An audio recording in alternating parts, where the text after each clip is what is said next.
Victor, to go 3 under on the par 3s today, that's pretty special. How would you assess your play on which some of the toughest par 3s around?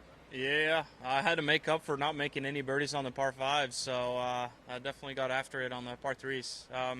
Yeah, it was nice. I hit some nice iron shots in there, and then made the putts.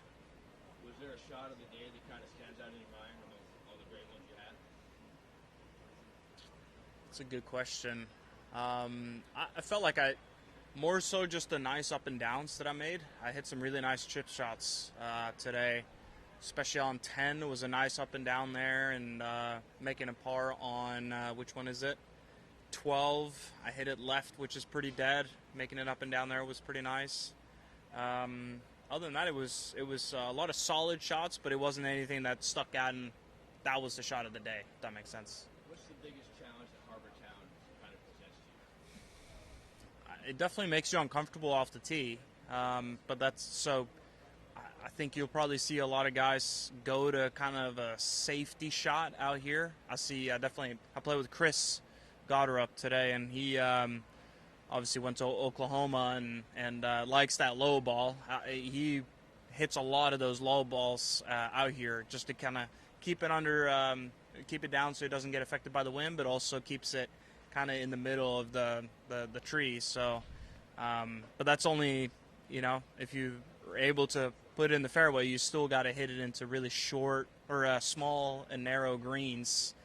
And in certain positions, when you miss it, you can have a very tricky up and down. So it's just a great golf course. It tests every part of your game. Can you pinpoint a turning point with your ball striking? It wasn't today, but I'd say a couple weeks ago, like leading up to the Masters, I saw a lot of good stuff. I wouldn't say it was exactly where I wanted to yet. But just seeing progress and less of those big misses that I've been struggling with, and then it's kind of just been a slow and steady progress since then. How many drivers did you hit today? It's a good question. Hit 1, 2, 3. I want to say 4, but I'm not 100% to be honest. Yeah, can't remember on top of my head.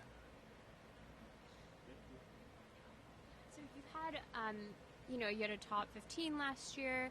Are there things that you're still learning about this course and applying today? Yeah, I mean, especially now since it's a slightly different golf course.